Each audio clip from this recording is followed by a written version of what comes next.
Hope you are well. Give everybody out there a moment to pile in before we get started with what will be the final section of the Smoky God audiobook, Voyage to Inner Earth by George Emerson.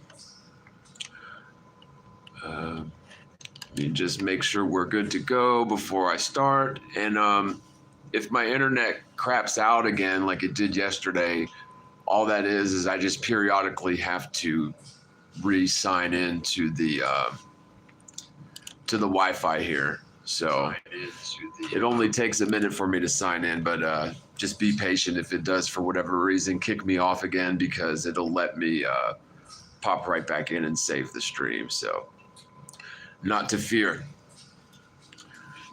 All right, so this is, we're just gonna pick up right where we left off yesterday, or actually it was today, earlier today, with part 6. This is the conclusion, and then there's an afterward. And I vowed to get this done tonight, so it shouldn't be, I don't even think it should take an hour. So here we go. Part 6, conclusion. In concluding this history of my adventures, I wish to state that I firmly believe science is yet in its infancy concerning the cosmology of our Earth. There is so much that is unaccounted for by the world's accepted knowledge of today, and will remain ever so until the land of the Smoky God is known and recognized by our geographers. It is the land from whence came the great logs of cedar that have been found by explorers in the open waters for far over the northern edge of the Earth's crust, and also the bodies of mammoths, whose bones are found in vast beds on the Siberian coast. Northern explorers have done much.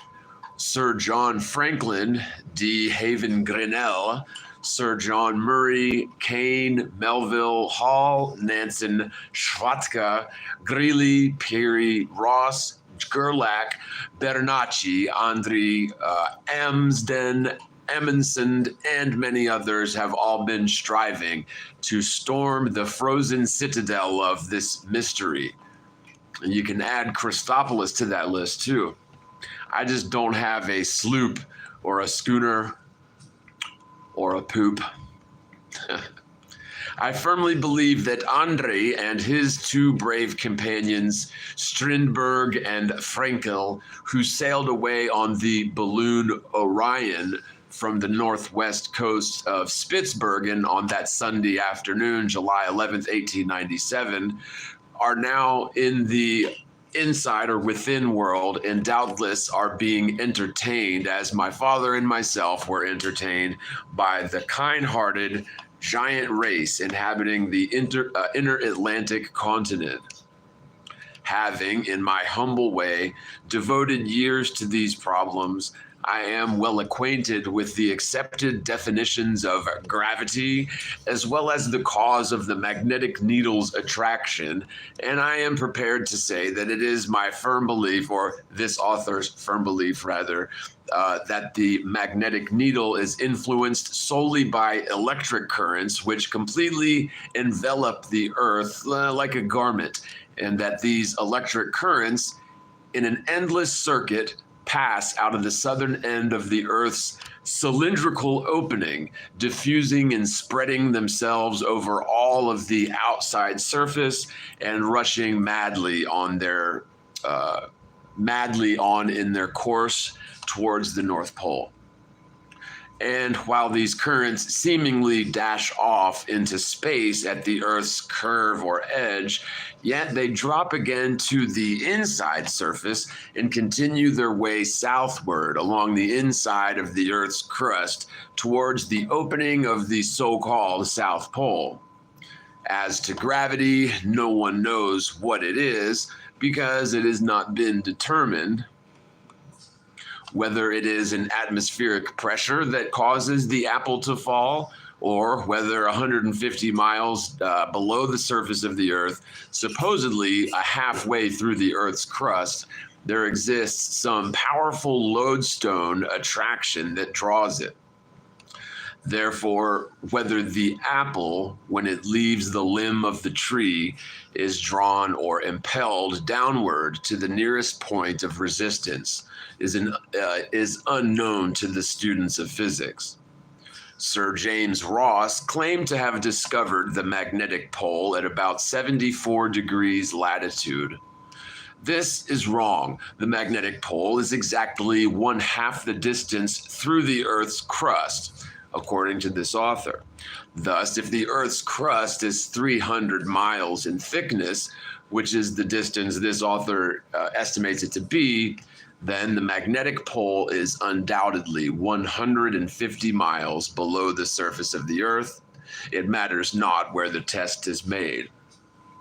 And at this particular point, 150 miles below the surface, gravity ceases, becomes neutralized, and when we pass beyond that point on towards the inside surface of the Earth, a reverse attraction geometrically increases in power until the other 150 miles of distance is traversed, which would bring us out on the inside of the Earth. Thus, if a hole were bored down through the Earth's crust at, say, London, Paris, New York, Chicago, or Los Angeles, a distance of 300 miles, it would connect the two surfaces. While the inertia, and this is all very much theoretical according to the author, we all have our theories, I guess.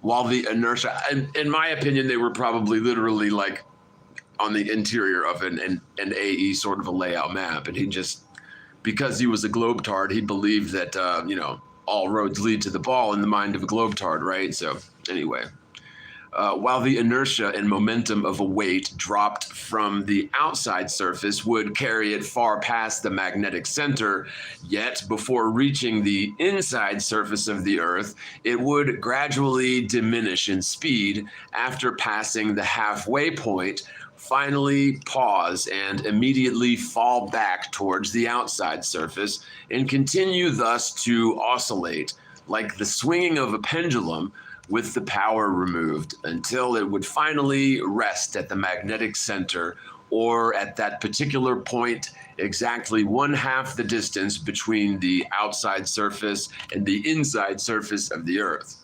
This gyration of the Earth in its daily act of whirling round in its spiral motion, allegedly, at a rate greater than 1,000 miles every hour, or about 17 miles a second, makes of it a vast electro-generating body, a huge machine, a mighty prototype of the puny man-made dynamo, which, at best, is but a feeble imitation of nature's original. Again, in my opinion, he's got that backwards. Earth is stationary, and it is the, I guess you could say the ether spinning, but that's such a loaded term anymore. I'll go ahead and say it. Yeah, it's the ether that's spinning and not the Earth itself. And I guess it's debatable what the ether is, especially depending on how you define your terms, right? Some people will call the ether the infinite space for zillions of light years in all directions. That's the ether, right? Like Einsteinian ether. I would just say more along the lines of the substrate of reality, right? Anyway, the valleys of this inner Atlantis continent, bordering the upper waters of the farthest north, are in season covered with the most magnificent and luxuriant flowers. Not hundreds and thousands, but millions of acres, from which the pollen or blossoms are carried away far in almost every direction by the Earth's spiral gyrations, or that of the atmosphere, every direction by the Earth's spiral gyrations, and the agitation of the wind resulting therefrom. And it is these blossoms or pollen from the vast floral meadows within that produce the colored snows of the Arctic regions that have so mystified the northern explorers. And there is a footnote there about those colored snows on page 181, and it looks like it goes, just for that page. So let me read this footnote, because that is kind of interesting. I've never heard of these colored snows of the Arctic regions that have so mystified the northern explorers. Why don't you give us a thumbs up there if you have ever heard of these colored snows? So the footnote here says, one, about the colored snows. Kane, volume 1, page 44 says, quote, "We surpassed the crimson cliffs of Sir John Ross in the forenoon of August 5th. The patches of red snow from which they derived their name could be seen clearly at the distance of 10 miles from the coast." La Chambre, in an account of Andrea's balloon expedition on page 144, says, "On the Isle of Amsterdam, the snow is limited with red for a considerable distance, and the savants are collecting it to examine it microscopically. It presents, in fact, certain peculiarities. It is thought that it contains very small plants. Scorby, the famous whaler, had already remarked this." Scorby, right. So anyway, beyond this question, this new land within is the home, the cradle of the human race, and viewed from the standpoint of the discoveries made by us, must of necessity have a most important bearing on all physical, paleontological, archaeological, philological, and mythological theories of antiquity. Say that 10 times fast. The same idea of going back to the land of mystery, to the very beginning, to the origin of man, is found in Egyptian traditions of the earlier terrestrial regions of the small g gods, heroes, and men. From the historical fragments of Manetho, fully verified by the historical records taken from the more recent excavations of Pompeii, as well as the traditions of the North American Indians. Lily! Lily's over there snoring her ass off. Lily be sawing logs, man. I'm trying to tell you. Okay. It is now 1 hour past midnight. The new year of 1908 is here, and this is the third day thereof. And having at last finished the record of my strange travels and adventures, I wish given to the world, I am ready and even longing for the peaceful rest which I am sure will follow life's trials and vicissitudes. I am old in years and ripe both with adventures and sorrows, yet rich with the few friends I have cemented to me in my struggles to lead a just and upright life. Like a story that is well nigh told, my life is ebbing away. The presentiment is strong within me that I shall not live to see the rising of another sun. Thus do I conclude my message, Olaf Jansen. And by the way, deathbed confessions are admitted as concrete evidence in a court of law. So you can't really question the validity, at least legally speaking, of a deathbed confession. So take that for whatever it's worth. Part 7 here, authors Afterward. Okay, so this is going to be not the words, so no longer the words of Olaf Jansen, but just the words of the author, Emerson. I found much difficulty in deciphering and editing the manuscripts of old Olaf Jansen. However, I have taken the liberty of reconstructing only a very few expressions, and in doing this have in no way changed the spirit or the meaning of his words. Otherwise, the original text has neither been added to nor taken from. It is impossible for me to express my opinion as to the value or reliability of the wonderful statements made by Olaf. The description here given of the strange lands and people visited by him, the location of the cities, the names and directions of the rivers, and other information therein combined, conform in every way to the rough drawings given into my custody by this ancient Norseman, which drawings together with the manuscript, it is my intention at some later date to give to the Smithsonian Institution, that's a mistake, to preserve for the benefit of those interested in the mysteries of the farthest north, the frozen circle of silence. And we all know the Smithsonian, the guys that are famous for disappearing all the giant skulls that they ever seem to come across. Like they'll discover all these giant skeletons and skulls and then store them away in a vault somewhere, never to be seen again, right? So that was probably a pretty stupid thing to do, but hey, people do tend to trust the Smithsonian and other such like UNESCO and like these other people that are charged with and chartered to preserve our history and to pass on the knowledge that they gleaned from the ancients and from different anthropological expeditions. And yet they're the very worst offenders in terms of gatekeeping that knowledge and misinforming us intentionally, right? So ain't it a damn shame? Okay, so here we go. It is certain there are many things in Vedic literature, in Josephus, and the Odyssey, the Iliad, Tarian, and Lucupari's early history of Chinese civilizations, Flammarion's astronomical myths, Lenormand's beginnings of history, Hesiod's theogony, Sir John de Mondeville's writings, and Sayce's records of the past that, to say the least, are strangely in harmony with the seemingly incredible text found in the yellow manuscript of the Old Norseman Olaf Jansen, and now, for the first time, given to the world, the end. All right. So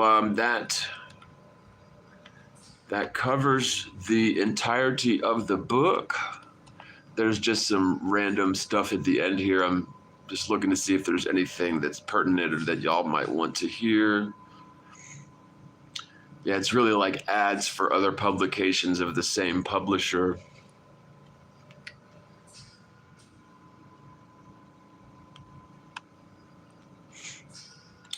Yeah, so I think that covers it, you guys. And thanks so much for joining me. There's a playlist on my channel now that will have all of the parts of the book in sequence. So yeah, definitely give it a thumbs up. Hey, Renee, no, I as far as I know, I'm not going to be in Vegas. I wished I could come, but I can't seem to get a hold of Karen B. I've got a number for her. But I'm not sure if it's right, and I've been texted her a few times, and I don't get any response from her. And then I also hit her up messaged her on her YouTube channel a couple times recently, and still haven't gotten a response from her. So if anyone talks to Karen B, definitely tell her to give me a call. Although I'm not sure, but for some reason I'm under the impression that she hates my guts. Although I don't know why. Like, as far as I know, we were friends. Like, I've known her for years. Karen B was actually the very first flat earther that I met in person. Like, this was ages ago, but she actually picked me up in Malden and took me up to North Carolina for like a little flat earth get together. Yeah, she picked me and my wife up. I got to make sure and say that, like, because I guess I said that wrong. But yeah, she picked us up, not me. And yeah, we had a good time. Everything was fine. Everything was cool. Like, but then when I saw her, the next time I saw her again, and we've done tons of hangouts and stuff together in the past. But then the next time I saw her again in person was in Denver, and I don't know if it was intentional or if she just like didn't notice me, but like it just seemed odd. Like I would smile and wave at her, and she just sort of ignored me and she acted just kind of weird and standoffish to me, and didn't have much to say to me. Although, like, I thought that we were friends and I thought that we were cool or whatever. So I'm not sure what happened there. And then it was kind of the same thing at Bob's memorial thing that we did here in Greenville a few months back. So anyway, yeah, if y'all, anyone that happens to see or get in touch with Karen B, tell her to check her Facebook or to hit me up, check her text messages. Because honestly, I'd love to come to Vegas, but it's not feasible. I wasn't invited as far as I know either. So you know, it would just be kind of weird for me to show up where I'm not invited, and I don't have really that kind of money to buy a ticket and hotel and take a trip. Well, I mean, we took Lily to Colorado. We drove to Colorado from Florida for that one.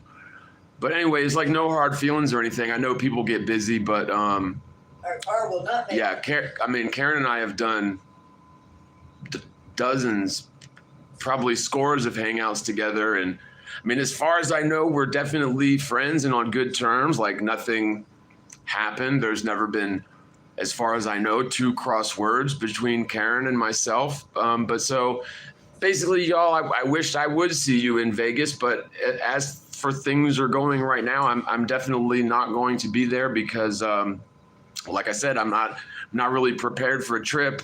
I wasn't invited, and I don't have the funds for, you know, tickets and hotel and air, like travel fare and that kind of thing. So maybe on the next one, though. Maybe on the next one. So, all right, love you guys much. I may actually end up doing another stream tonight. I'm working on. I got a hell of a mud flood video that I'm right in the middle of working on right now, and it should be a pretty good one. It's just pretty extensive, and so you know, I would say all in all, I'm about halfway done with it. So I would say I've got at least another probably 20 hours that I got to put into this thing before I can start rendering. So the goal is to have it up and done and uploaded this week. So definitely be on the lookout for that. We're going to dive into the questioning the historical narrative of Chicago. And it's a pretty juicy one. It's, you know, complete with tales of, well, we'll get into it for the video. There's a lot to go over. I've got some flat earth stuff in the works too. So I may end up streaming that because I did want to do an update on the Osiris Rex stuff, you know, the payload that they brought back allegedly from the asteroid Bennu. So I've got some research on that. I don't know if I'm going to do it as a video or a stream. I may just do it as a stream because, like I said, I'm pretty well buried in the workload for the mud flood video I'm doing right now. So I'll probably do the Bennu thing as a stream. But, you know, as you can see, the streams are not exactly very popular these days. YouTube doesn't show me much algorithmic love. So definitely give us a share, give us a like, leave some comments, and we'll see you real soon in the next one, guys. All right, love you bunches, and take care. All right, bye.